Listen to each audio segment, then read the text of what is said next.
Barangkali berdakwah, sejarah dakwah saya itu dari sejak kelas 1 SMA. Nah, itu mulai belajar khotib tapi di kampung. Nah, ini dari tahun 97. Pertama dulu di Baitul Hikmah ini saya pelajarannya itu semua pelajaran saya pegang. Jadi saya tekuni dakwah ini walaupun dalam keadaan cacat seperti ini. Maka itu harus sering-sering berwudu. Setelah kita berwudu masih marah lagi, maka apa yang kita lakukan? Sholat. Inna sholata tanha 'anil fahsya'i wal munkar.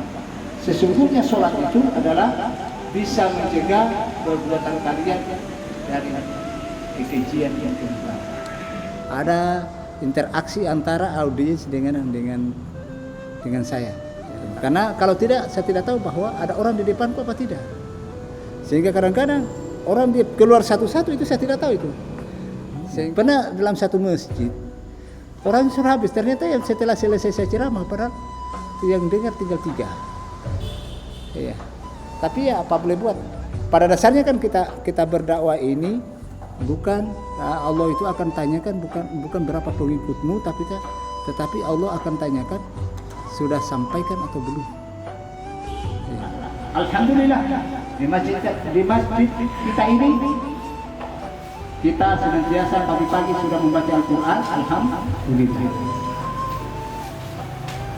Jadi kita membaca Al-Quran itu apa keuntungannya? Sekurang-kurangnya adalah akan mendapat 2 perkara. Apa perkara pertama? Huwa syifa. Al-Quran itu sebagai obat. Al-Quran sebagai obat.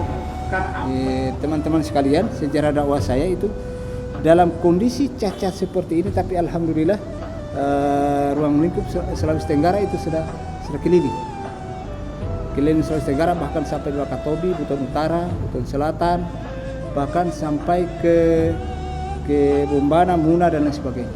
Jadi saya mengalami kecacatan ini sebenarnya sejak dari kecil.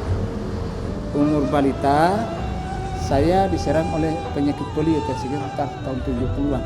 Saya sendiri itu meninggal bapak saya dari kelas 3 SD. Saya anak sulung. Kira-kira bagaimana dengan nasib adik-adik saya yang masih kecil-kecil. Sementara kita jumlah 4 orang, 7 orang bersaudara tapi meninggal 3, tinggal kita 4. Sementara saya tinggal di kampung, yaitu di desa Toranga sana. Pada waktu itu adalah desa yang paling terpencil. Rasulullah SAW bersabda, Allah Subhanahu wa taala berfirman bahwa yang artinya bahwa